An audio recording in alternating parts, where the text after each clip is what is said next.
આજનો ઉત્સવ વાઘ બારસ. વાઘ બારસ શબ્દ આપણે કદાચ વર્ષોથી સાંભળતા આવેલા છીએ.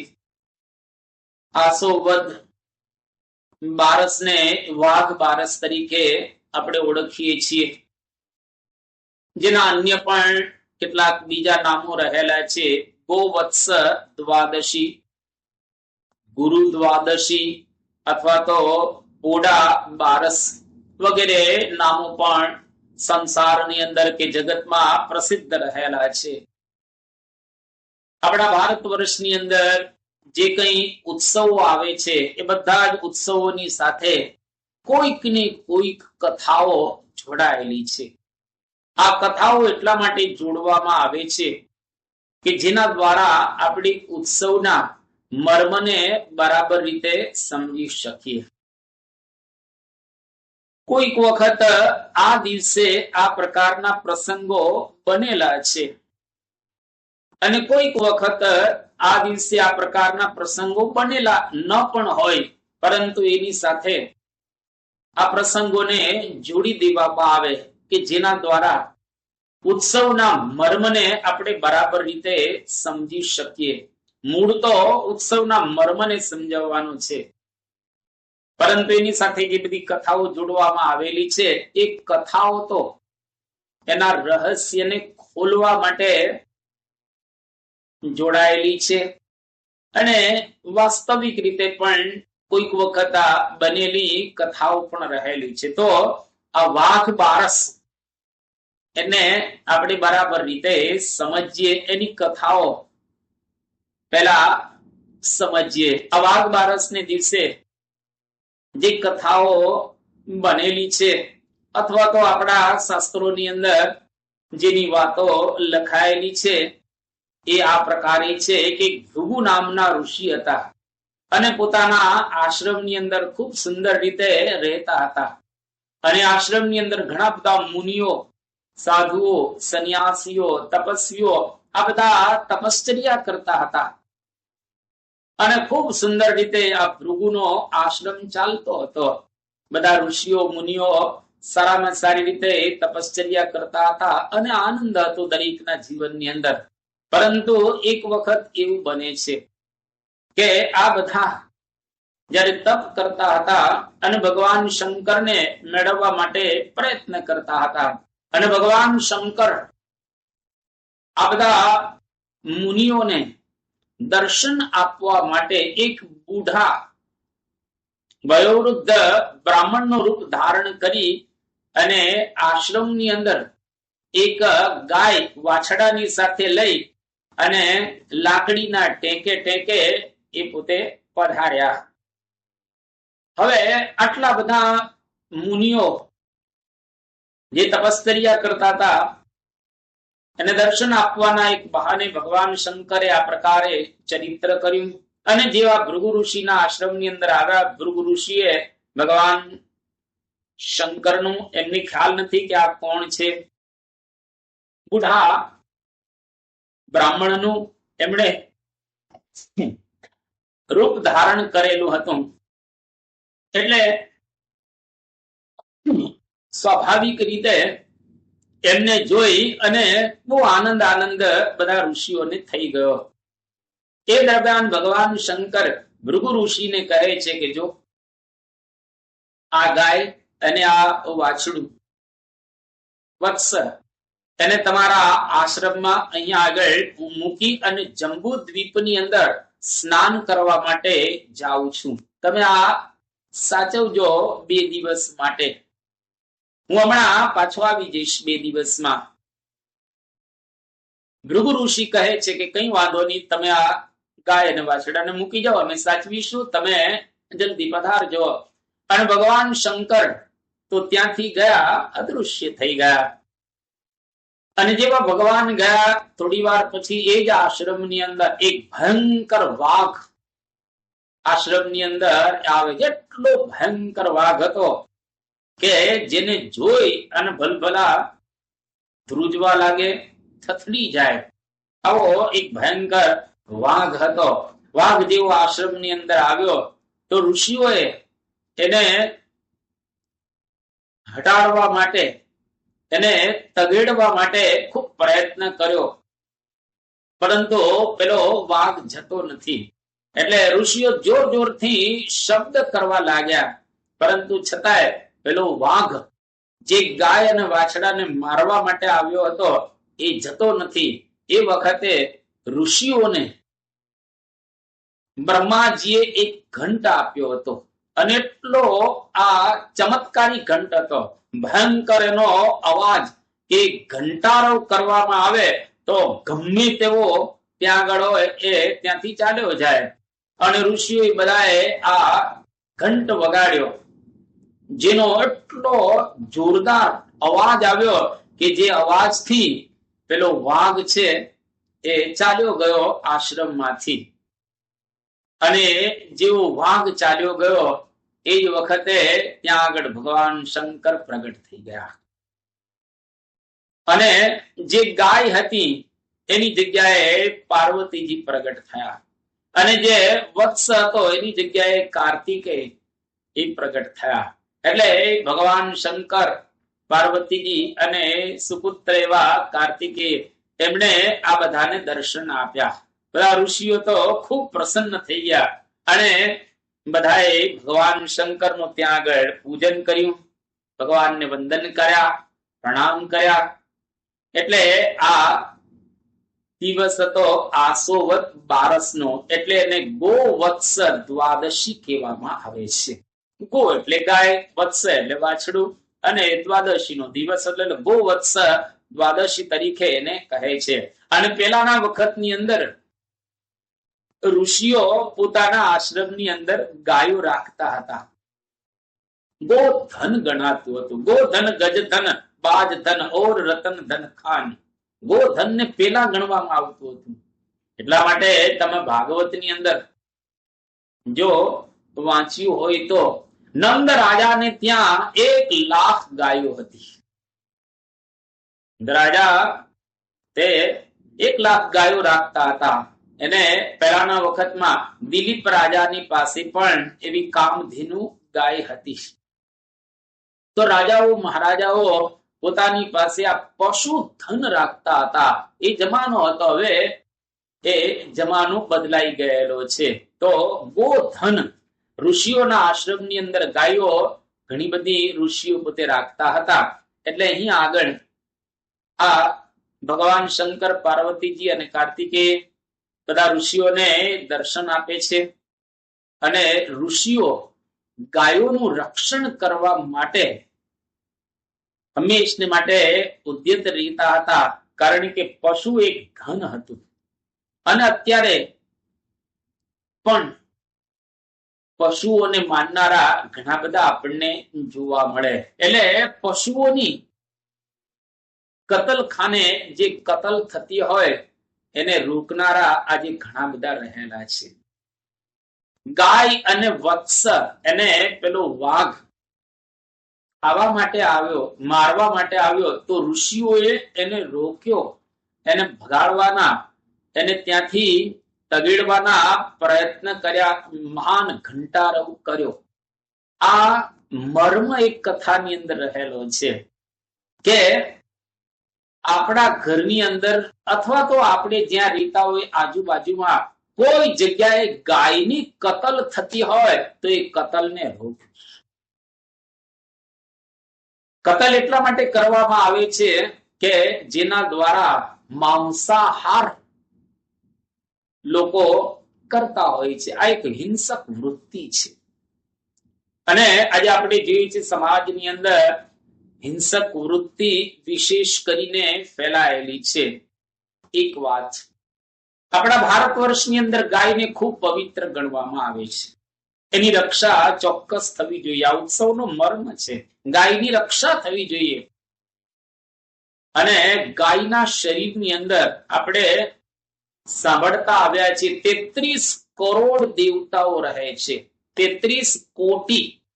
હવે કોટીના બે અર્થ થાય. એક કોટી એટલે કરોડ, અને કોટી એટલે પ્રકાર. સ્વાભાવિક રીતે કરોડ દેવતા 33 કરોડ દેવતા એ ક્યાં વસી શકે ગાયની અંદર? પણ ઉપનિષદોની અંદર 33 કોટી એટલે કે પ્રકાર 33 પ્રકારના દેવતાઓ બતાવવામાં આવેલા છે. એટલે ગાયના શરીરની અંદર 33 પ્રકારના દેવતાઓ રહે છે. એની અંદર 12 સૂર્ય, 11 રુદ્ર, 8 વસુ અને 2 અશ્વિની કુમાર. એ મળી અને 33 પ્રકારના દેવતાઓ ગાયના શરીરની અંદર વાસ કરીને રહે છે. એટલે ગાય કોઈ દિવસ કતલખાને ન જાય એટલા માટે બધા જ હિન્દુઓએ જાગૃતિ રાખવી. કદાચ કોઈક જગ્યાએ તમને આવું વાતાવરણ દેખાય તો જ્યાં યોગ્ય કહેવા જેવું હોય ત્યાં આગળ કહેવું, પણ પરંતુ ગાય માતાને કતલખાને જતી અટકાવવી. કારણ કે એની હત્યા જો થાય તો એના દ્વારા સમાજની અંદર સુખાકારીનો નાશ થાય. એટલા માટે કોઈ દિવસ આવા પવિત્ર પશુઓ કપાય જે યોગ્ય રહેલું નથી, જેના દ્વારા હિંસક વૃત્તિ સમાજની અંદર વિશેષ ફેલાય, જેના દ્વારા માંસાહારને વિશેષ કરીને પોષણ મળે. એટલા માટે આવી પ્રવૃત્તિઓ ક્યાંય થતી હોય તો એને આપણે અટકાવવી જોઈએ. અને આજે આપણે જોઈએ છીએ કે સમગ્ર ભારત વર્ષની અંદર કેટલા માણસો આની અંદર પ્રયત્ન કરી રહેલા છે અને ખૂબ સફળતાપૂર્વક એ લોકો આમાં ભાગ ભજવી રહેલા છે કે ગાય માતાનું ક્યારેય નિધન ન થાય, ગાય માતા આ કતલખાનાની અંદર એ કપાય નહીં. અને આજે બધા એની અંદર જાગૃત થયેલા છે અને ખૂબ આજે એનું પ્રમાણ આ પ્રમાણે આપણે ઓછું થયેલું જોવા સમાજની અંદર મળી રહેલું છે. ટૂંકમાં એવું કહીએ તો પશુ હિંસા ન થાય એના માટે આપણે પ્રયત્ન કરો. વ્યક્તિગત જીવનની અંદર ક્યારેય પશુઓની હિંસા ન થાય અને માંસાહાર આપણે ન કરીએ એનો અહીંયા આગળ મર્મ એક બતાવવામાં આવેલો છે. બીજી કથા કે ઉત્તાનપાદ કરીને રાજા હતા, જેની કથા ભાગવતના ચતુર્થ સ્કંદની આવે છે, એની અંદર આવે છે. તો ઉત્તાનપાદ રાજાને 2 રાણીઓ હતી, એક સુરુચિ અને બીજા એક સુનીતિ. એમના જે સુનીતિ રાણી હતા એમને આ વ્રત કરેલું કે જેના દ્વારા એમને ત્યાં સંસ્કારી એવા ધ્રુવની પ્રાપ્તિ થઈ. એટલા માટે ધ્રુવ જેવા સંસ્કારી પુત્ર જો પ્રાપ્ત કરવા હોય તો આ વ્રત બહેનો સ્વાભાવિક રીતે કરતા હોય છે. એટલે માતા જો આ વ્રત કરે તો એના દ્વારા એના પુત્રનું પણ રક્ષણ થાય અને સાથે સાથે એનો પુત્ર પણ સંસ્કારી બને. અને માતાને મન પુત્ર સર્વસ્વ હોય છે, કારણ કે એ માતાનું સર્વ પ્રકારે રક્ષણ કરતો હોય છે. જેનો પુત્ર એવો સંસ્કારી હોય તો એના માતા પિતાને કોઈ ચિંતા રહેતી હોતી નથી. આજે કેટલાય એવા પરિવારો રહેલા છે જેમાં પુત્ર સંસ્કારી નથી, એટલે માતાને સ્વાભાવિક રીતે બહુ જ કષ્ટ પડતું હોય છે, પિતાને પણ કષ્ટ સહન કરવું પડતું હોય છે. એટલા માટે સંસ્કારી પુત્ર માટે વ્રત કરવું જોઈએ. વ્રત અર્થાત સંયમ. પરિવાર અને સમાજ માટે આવા સંસ્કારી પુત્રો ખૂબ અગત્યના રહેલા છે. આ એક કથા. બીજી એ પ્રકારની કથા પણ રહેલી છે કે આપણા ઘરના આંગણાની અંદર એક વાઘનું ચિત્ર દોરવામાં આવે છે, એક વાઘની રંગોળી પૂરવામાં આવે છે. કારણ ભગવદ ગોમંડલ નામનો જે કોષ ગોંડલ નરેશે બનાવ્યો છે, ખૂબ સુંદર રીતે ગુજરાતી આ શબ્દકોશ છે. સૌથી મોટો ગુજરાતની અંદર આ ભગવત ગોમંડલ કોષ છે અને અદ્ભુત રીતે ગોંડલ નરેશે એના માટે જહેમત ઉઠાવી છે, પ્રયત્ન કર્યો છે અને ખૂબ એની અંદર સંશોધન પણ કરવામાં આવેલું છે. આ ભગવત ગોમંડલની અંદર એક વાત આના સંદર્ભમાં કરવામાં આવી છે કે આ દિવસે વાઘ નામના દૈત્યને મારવામાં આવ્યો. અને પછી એનું જે શબ હતું એને આખા નગરની અંદર એને રસ્તા ઉપર ઢસેડવામાં આવ્યું, જેને લઈ અને જે બધા વેપારીઓ હતા એ વેપારીઓ પોતાની દુકાનો છે એને બંધ કરી, કારણ કે આવું ભયંકર અસુર એ મૃત્યુ પામ્યો, જેને લઈ અને પ્રજા ત્રાસમાંથી બચી અને પ્રજાની સુખાકારી થઈ, પ્રજા પ્રસન્ન થઈ. એટલે વેપારીઓ એના આનંદની અંદર, એ ખુશાલીની અંદર પોતાના વેપાર ધંધા એક દિવસ એ બંધ રાખ્યા. આવી પણ એક કથા રહેલી એ છે. ત્રીજી વાત આ સંદર્ભની અંદર એક બહુ સરસ કરવામાં આવી છે કે વાઘ માંડવું, વાઘ દ્વાદશી કે વાઘ માંડવું અર્થાત દેવું પતાવવું. આ ભગવત ગોમંડલ ની અંદર અર્થ બતાવવામાં આવ્યો છે. વાઘ અર્થાત દેવું, વાઘ માંડવું અર્થાત દેવું પતાવવું. જૂના ચોપડાને પૂર્ણ કરતા પહેલા જે કઈ લેણ દેણ થયેલી હોય એ લેણ દેણ, જેના પાસેથી આપણે પૈસા લેવાના હોય અથવા તો જેને આપણે પૈસા આપવાના હોય, એ લેણ દેણ આ આસો વદ 12 ને દિવસે એ પૂર્ણ કરવી અને એ બધા ચોપડા છે એ બધા બરાબર કરવા. હવે બાકીના જે 3 દિવસ છે એ 3 દિવસ કોઈ પણ પ્રકારના વ્યવહાર કરવામાં આવતા નથી. 3 દિવસ લેવડ દેવડ બધી બંધ કરવામાં એ આવે. એને કહેવાય વાઘ મંડાય એવો શબ્દ આ વાપરવામાં આવે છે, એ પ્રસિદ્ધ થયેલો છે. વાઘ મંડાય, વાઘ માંડવું અર્થાત દેવું પતાવવું, એટલે કે લેણ દેણ જે કઈ કરવાની બધું જ આપણે પૂર્ણ કરી દેવું. કોઈની પાસે લીધા હોય હવે ને પાછા આપણે એ આપી દેવાના છે. આ પણ એક કથા આની સાથે એ જોડાયેલી છે. બીજી વાત, વાઘ બારસમાં વાઘ શબ્દ એ મૂળ સંસ્કૃત શબ્દ ઉપરથી ઉતરી આવેલો શબ્દ છે. મૂળ શબ્દ છે વાક. વાક એટલે વાણી અને ક નો ગ થઈ જાય વાઘ. વાઘ બારસ એટલે કે વાણીની બારસ. આમ તો એવો આપણે અર્થ કરી શકીએ, પણ વાઘ ક અથવા વાઘ એ વાઘમાંથી વાઘ થઈ ગયો અપભ્રંશ થઈને. મૂળ શબ્દ વાઘ કે વાઘ, એમાંથી વાઘ બનાવી દેવામાં આવ્યો એટલે વાઘ બારસ, એમાંથી વાઘ બારસ થઈ ગયું.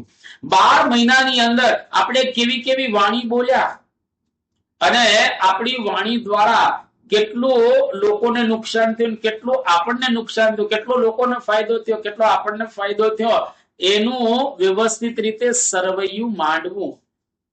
આપણે વાણી બોલ્યા, કેટલું સુધર્યું કેટલું બગડ્યું એ જોવાનો દિવસ એટલે વાઘ બારસ અથવા તો વાઘ બારસ. આપણે વાણી દ્વારા ઘણી વખત ઘણું બગાડી નાખતા હોઈએ છીએ. એટલે જેમ આપણે કહેવત સાંભળેલી છે કે વાણી કરાવે લહાણી અને વાણી ફેરવે પાણી. વાણી છે લહાણી પણ કરાવે અને વાણી પાણી પણ ફેરવી દેતી હોય છે. એટલે વાણી એવી વાપરવી કે જેના દ્વારા લોકોનું અને આપણું હિત થાય. વાણી એવી વાપરવી કે જેના દ્વારા લોકોને સાંભળવી ગમે. એકદમ મધુર વાણી વાપરવી, જેવી વાણી યોગીજી મહારાજ, પ્રમુખ સ્વામી મહારાજ અને આજે મહંત સ્વામી મહારાજ વાપરે છે, એવી મધુર વાણી, હિતકારી વાણી. કોઈ પણ વ્યક્તિને આપણી વાણી દ્વારા ઠેસ ન પહોંચે. શબ્દના ઘા બહુ જ ભયંકર હોય છે. એટલા માટે શબ્દ કોઈ દિવસ કોઈને મારવા નહીં. શબ્દે માર્યા મરી ગયા. શબ્દથી હજારો લોકો મરી જતા હોય છે, હજારો લોકોનું મૃત્યુ થઈ જતું હોય છે. એટલા માટે તલવારના ઘા કરતા પણ શબ્દના ઘા ઊંડા હોય છે. તલવારના ઘા કરતા પણ શબ્દના ઘા ઝીલવા અઘરા હોય છે. એટલા માટે તલવારના ઘા રૂજાય છે, પરંતુ શબ્દના ઘા કોઈ દિવસ રૂજાતા હોતા નથી. હજારો ગુનેગારો તમને આજે જેલોની અંદર જોવા મળશે. હજારો ગુનેગારો આજે સમાજની અંદર તમને જોવા મળશે, જેના મૂળની અંદર એ કટુ શબ્દ રહેલા છે. કટુ શબ્દને લઈ એ લોકોએ આવા ગુના કર્યા છે, કટુ શબ્દને લઈ અને એ લોકો આ પ્રમાણે વર્તતા થયેલા છે. એટલા માટે બ્રહ્મ સ્વરૂપ શાસ્ત્રીજી મહારાજ એવું કહેતા, વાણી ઘીની જેમ વાપરવી. બ્રહ્મ સ્વરૂપ યોગીજી મહારાજ એવું કહેતા, વાણી દૂધની જેમ વાપરવી. અને પરમ પૂજ્ય પ્રમુખ સ્વામી મહારાજ એવું કહેતા, વાણી વિચારીને વાપરવી. અને આજે મહંત સ્વામી મહારાજ કહે છે, વાણી સમજીને વાપરવી.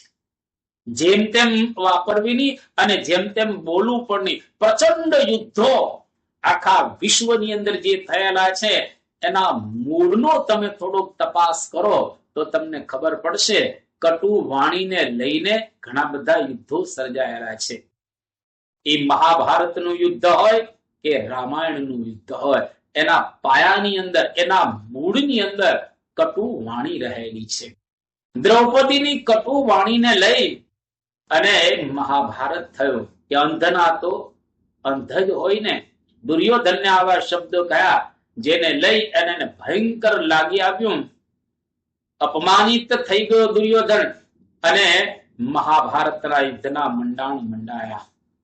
સીતા મૈયાની કટુ વાણી લક્ષ્મણ પ્રત્યે જેને લઈ અને રામ અને રાવણનું ભયંકર યુદ્ધ થાય. સીતા હરણ થાત જ નહીં.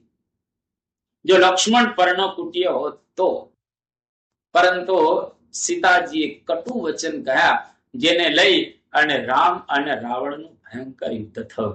એટલે વાણી સંબંધો સુધારે પણ ખરી અને વાણી સંબંધો બગાડે પણ ખરી. એટલા માટે વાણી ઉપર બરાબર રીતે કાબુ રાખવો, એકદમ અતિશય કાબુ જો વાણી ઉપર રાખીએ તો સાચા અર્થની અંદર વાઘ બારસ એટલે કે વાઘ બારસ ઉજવી ગણાય. તો અહીંયા આગળ બહુ સરસ રીતે એક વસ્તુ આપણને જોવા મળે કે એક તો આપણા જીવનની અંદર પહેલી કથા અંતરદ્રષ્ટિ કરવી કે કેટલું આપણા જીવનની અંદર આપણે પ્રાપ્ત કર્યું અને કેટલું પ્રાપ્ત કરવાના છીએ. તો વાઘ માંડવું એટલે કે આપણા જીવનની અંદર જે કંઈ દેવું પતાવવું, લેણદેણ જે કરવાની હોય અને જે કંઈ આપણે કમાયેલા હોઈએ અથવા તો કંઈ ગુમાવેલું હોય એનો થોડોક આપણે વિચાર કરવો અને એ વિચાર કરવો અર્થાત જીવનમાં અંતરદ્રષ્ટિ કરવી કે કેટલું કમાયા અથવા તો કેટલું આપણા જીવનની અંદર આપણે ખોયું. સંબંધો ન બગડે એના માટે આપણે વિચાર કરવો વાણીનો કે આપણી વાણી દ્વારા કેટલા લોકોને નુકસાન થયું છે, આપણી વાણી દ્વારા કેટલા લોકોને ફાયદો થયો છે એનો પણ વિચાર કરવો. એને કહેવાય વાઘ બારસ. અને સંસ્કારી પુત્ર માટે આ દિવસે ભગવાનને પ્રાર્થના કરવી. જે પ્રાર્થના સુનીતિ રાણીએ કરેલી હતી, વ્રત એને કરેલું હતું આ વાઘ બારસનું. તો આપણે પણ સંસ્કારી પુત્ર માટે આ દિવસે ભગવાનને પ્રાર્થના કરી કે જેના દ્વારા આપણા ઘરે એવો સંસ્કારી, શુદ્ધ, પવિત્ર, નિર્મળ પુત્ર પ્રાપ્ત થાય. તો અહીં આગળ આ ઉત્સવના મર્મને 3 રીતે આપણે બરાબર રીતે જાણવો. જીવનમાં અંતરદ્રષ્ટિ કરવી, જીવનની અંદર વાણી ઉપર સંયમ રાખવો અને સારા સંતાનોને પ્રાપ્ત કરવા હોય તો પરમાત્માને પ્રાર્થના કરવી. તો સાચા અર્થની અંદર આ વાઘ બારસ આપણે ઉજવેલી ગણાય. તો આજે આ ઉત્સવનો મર્મ આપણે સાંભળ્યો.